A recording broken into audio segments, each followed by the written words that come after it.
নমস্কার। ওম নমঃ শিবায়। আজকে আমি কথা বলবো কন্যা রাশি জাতক বা জাতিকাদের জন্য সূর্যের উচ্চ রাশির কি প্রভাব, কি ফলাফল আপনাদের জীবনে পড়বে, এবং ভিডিও শেষে আমি আলোচনা করব কি উপায় করবেন। বন্ধুরা, ভিডিওটি শুরু করার আগে আপনাদের কাছে একটা ছোট্ট অনুরোধ করব, চ্যানেলে যদি প্রথমবার এসে থাকেন চ্যানেলটি প্লিজ সাবস্ক্রাইব করে দেবেন এবং পাশে থাকা যে বেল আইকনটি আছে সেটি অলে করে দেবেন। তাহলে আমি যখনই নতুন ভিডিও আপলোড করব তার তৎক্ষণাৎ নোটিফিকেশান কিন্তু আপনারা পেয়ে যাবেন। এবং আপনারা যদি ব্যক্তিগতভাবে আমার কাছে জন্মকুণ্ডলী পরামর্শ করাতে চান, চ্যানেল ও ভিডিওর ডেসক্রিপশানে মোবাইল নাম্বার দেওয়া আছে, সেখানে যোগাযোগ করবেন। তাহলে ভিডিওর মূল টপিকে আসা যাক। বন্ধুরা, সূর্যের গোচরকে এক্সপ্লেন করার আগে আপনাদেরকে প্রথমে সূর্যের সম্বন্ধে রবির সম্বন্ধে আপনাদের কিন্তু প্রথমে একটু অবগত হতে হবে, একটু জানতে হবে যে সূর্য জ্যোতিষে কি গুণকে, কি স্বভাবকে, কি জিনিসকে কারকত্ব করে। তো বন্ধুরা, সূর্য জ্যোতিষে রাজা মানা হয়। সূর্য একটা নক্ষত্র, কিন্তু জ্যোতিষে সূর্যকে একটা গ্রহ হিসাবেই ধরা হয় এবং রাজা শ্রেণী সূর্যকে দেয়া হয়েছে।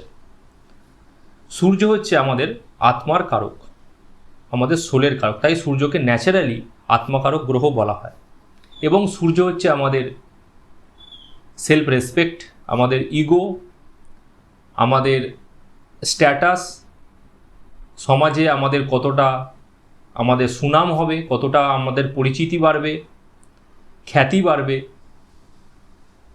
এই সমস্ত কিছুই কিন্তু সান বা সূর্য রিপ্রেজেন্ট করে। সেই সূর্য আপনাদের কিন্তু 14ই এপ্রিলের পর অষ্টম ঘরে প্রবেশ করতে চলেছে, তার উচ্চ রাশিতে। তো অষ্টম ভাব বন্ধুরা কি? অষ্টম ভাব হচ্ছে রিসার্চ, অষ্টম ভাব হচ্ছে ট্রান্সফরমেশন, পরিবর্তন। অষ্টম ভাব জ্যোতিষে কিন্তু দুষ্টানা হাউস, মানে খারাপ হাউস কিন্তু মানা হয়। আর এখানে একমাত্র কেতু ছাড়া কোনো গ্রহ কিন্তু খুব একটা নিজেকে কমফোর্টেবল মনে করে না। সূর্য একটা প্রকাশ, সূর্য হচ্ছে লাইট, আর সেই প্রকাশ চলে আসছে কোথায়? অন্ধকারে। কারণ অষ্টম ঘরকে পাতাল বলা হয়।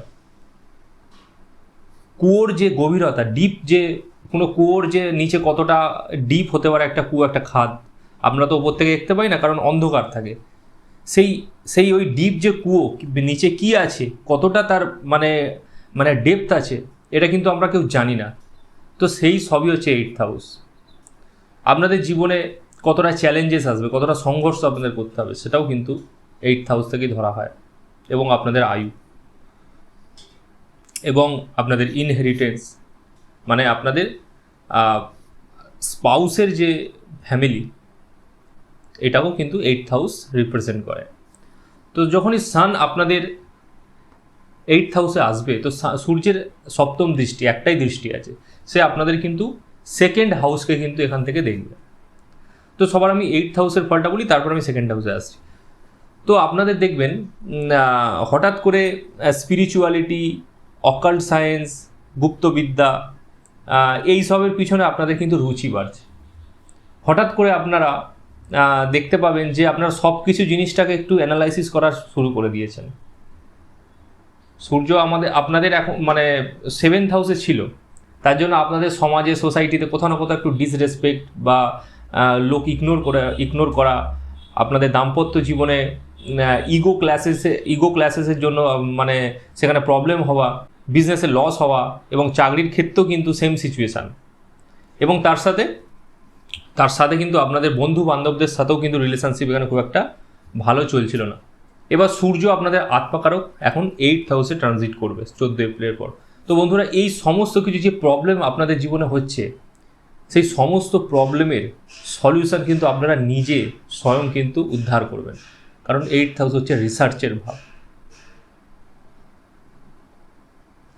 এই সমস্যাটা, বিজনেসে আপনাদের লস কেন হচ্ছে, কি আপনাদের পরিবর্তন করতে হতে পারে, চাকরির ক্ষেত্রে কেন আমার হচ্ছে না, জব লাগছে না, বা কেন আমি চাকরিতে এত সমস্যা, কাজের জায়গাতে এত অশান্তি হচ্ছে, সমস্যা হচ্ছে, প্রমোশন হচ্ছে না, বা আপনাদের যে টাকা পয়সার যে আর্থিক যে লস, আর্থিক যে ইনকামের থেকে খরচা বেশি হয়ে যাচ্ছে, সেটা কেন হচ্ছে, কোথায় আপনাদেরকে চেঞ্জ করতে হবে, এই সমস্ত কিছুতে আপনারা কিন্তু ডিপ অ্যানালাইসিস করতে চলেছেন।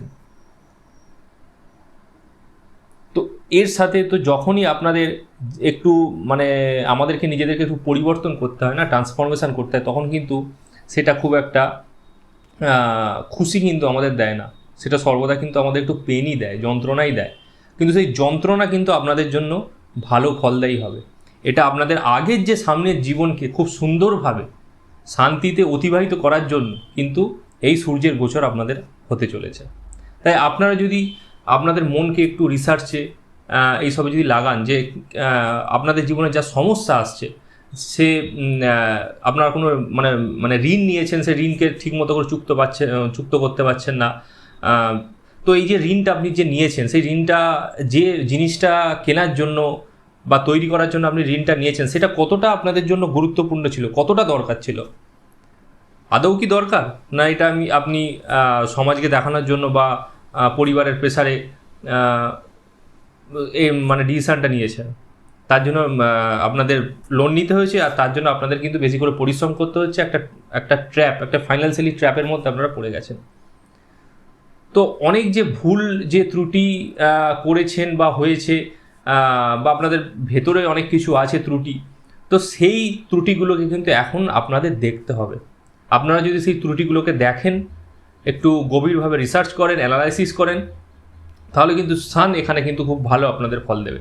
বাইরে সোসাইটিতে কে কী বলছে সেই বিষয়ে বেশি কিন্তু আপনাদের মনোযোগ দিলে হবে না। এখানে কিন্তু সূর্য আপনাদের এখানে বলতে চাইছি যে আপনাদের অ্যানালাইসিস করতে হবে, আপনাদের লাইফটাকে একটু ট্রান্সফরমেশান করতে হবে, তাহলে কিন্তু আপনারা এখানে সূর্যের ভালো ফল কিন্তু আপনারা দেখতে পারবেন। আপনারা কিন্তু নিজেরাই, কারোর প্রয়োজন নেই, আপনারা নিজেরাই কিন্তু নিজেদের সলিউশন কিন্তু এখানে বার করতে পারে। সূর্য এখান থেকে সেকেন্ড হাউসকে দেখবে বন্ধুরা। সেকেন্ড হাউস আমাদের পরিবার, ওয়েলথ, অ্যাকুমুলেটেড ওয়েলথ, আমাদের স্পিচ, সংস্কার, খানপান। তো এইগুলো খুব ভালো হতে চলেছে আপনাদের, মানে ইনকামের আমদানি তো এখানে খুব ভালো হতে চলেছে, বা টাকা পয়সা যে খরচ হয়ে যাচ্ছিলো সেইগুলো কিন্তু একটু কম হবে। এবং আপনাদের স্পিচ কিন্তু এখানে খুব সুন্দরভাবে দেখতে পাওয়া যাচ্ছে। স্পিচের মধ্যে একটা প্রভাবশালী স্পিচ কিন্তু আপনাদের মধ্যে একটা মানে দেখা দিতে পারে, এবং তার জন্য লোক কিন্তু আপনাদের কথাকে খুব মনোযোগ সহকারে শুনবে। এবং আপনাদের খানপান এখানে কিন্তু একটু আপনাদের নজর দিতে হবে। আপনাদের বেশি জাঙ্ক ফুড বা বাইরের আনহেলদি খাবার, অয়েলযুক্ত বেশি খাবার, তেল মশলা টাইপের বেশি যুক্ত খাবার কিন্তু খেলে হবে না। কারণ সূর্য এখান থেকে আপনাদের যখনই সেকেন্ডভাবে দৃষ্টি দেবে, সূর্য যেহেতু রাজসিক একটা গ্রহ, তাই রাজসিক যে রজস প্রভৃতির যে খাওয়া দাওয়া আছে, মানে মশলা টাইপের যেসব, যাতে বেশি করে মশলা দিয়ে যেসব খাবার তৈরি করা হয়, তো এই সব খাবারের প্রতি কিন্তু আপনাদের রুচি বাড়িয়ে দেবে। আর তার জন্য কিন্তু আপনাদের এখানে পঞ্চমভাবে এখানে কিন্তু ড্যামেজ হবে, মানে আপনাদের পেট সম্বন্ধে বা হেলথ সম্বন্ধে ফার্স্ট হাউসও কিন্তু এখানে আপনাদের প্রবলেম ক্রিয়েট করবে। তো এই বিষয়ে আপনাদের কিন্তু একটু মনোযোগ দিতে হবে। 8th হাউস বন্ধুরা, এখানে শনি কিন্তু এই ঘরকে কারকত্ব করে, আয়ু। এই ঘরটা হচ্ছে আয়ুরও কারক। আমরা কতদিন লাইফে, আমাদের লাইফ স্প্যান কতটা হবে, আমরা কতদিন লাইফে বাঁচব। তো এখানে যেহেতু শনি এই ঘরকে রুল্ড করে এবং কেতুও রুল্ড করে, তো আপনাদের কিন্তু একটু আপনাদের বিনম্রতার সাথে কিন্তু চলতে হবে। সমাজে কে কী ভাবলো, কে কী করলো, এইসব মানে দিকে বেশি মনোযোগ দেবেন না, একটু ঝুঁকে চলবেন। আর যে প্রবলেমগুলো আছে সেইগুলোকে কিন্তু আপনাদের অ্যানালাইসিস করতে হবে। সূর্য উপচয় ভাবে কিন্তু খুব ভালো ফল দিয়ে থাকে যখন সে ট্রানজিটে আসে। সেই উপচয় ভাব হচ্ছে 3, 6, 10, 11। 8th হাউস কিন্তু খুব একটা সূর্যের ট্রানজিটের জন্য খুব একটা মানে বলবো না যে শুভ, কিন্তু আমি একটা অ্যাস্ট্রোলজার, আমি বলবো যে শুভ। কিন্তু অন্যান্য ব্যক্তিদের জন্য, জাতক জাতিকাদের জন্য, যাদের সূর্য এখন 8th হাউসে আসতে চলেছে, তাদের জন্য হয়তো নাও তারা ভালো ফিল করতে পারে, যেহেতু এটা ট্রান্সফরমেশান এখন করাবে সূর্য এখন। তো পরিবর্তন কে চায়? কি উপায় করবেন এখানে বন্ধুরা? আপনাদের কিন্তু শনি যে মন্ত্র আছে, শনি মন্ত্র আপনাদের চ্যান্ট করতে হবে। প্রতি শনিবার দিন আপনাদের কিন্তু পুজো করতে হবে। শনি পূজা আপনারা করতেই পারেন, বা শনি মন্ত্র আপনারা কিন্তু চ্যান্ট করতে পারেন। এবং প্রত্যেক দিন সকালবেলা উঠে সূর্যকে কিন্তু যদি স্নান না করে থাকেন, এমনি হাত জোর করে প্রণাম করবেন, আর যদি স্নান করেন তো তামার লোটাতে করে সূর্যদেবকে অর্ঘ্য দেবেন। এবং এই মন্ত্রটা জপ করবেন, ওম ঘৃণী সূর্যায় নমঃ, ওম ঘৃণী সূর্যায় নমঃ, এই মন্ত্রটা কিন্তু জপ করবেন। তাহলে দেখবেন আপনাদের কিন্তু সূর্য 8th হাউসে এমন এমন আপনাদের প্রবলেম সলভিং যে অ্যাটিটিউড, এমন এমন অ্যাবিলিটি আপনাদের মধ্যে বাড়িয়ে দেবে যে আপনারা নিজেরাই কিন্তু নিজেদের সলিউশন আপনারা করতে পারবেন প্রবলেমের। তো এই ছিল আজকের ভিডিও। ভালো লাগলে কমেন্ট করবেন এবং চ্যানেলে প্রথমবার আসলে চ্যানেলটি প্লিজ সাবস্ক্রাইব করে দেবেন এবং পাশে থাকা যে বেল আইকনটি আছে সেটি অলে করে দেবেন।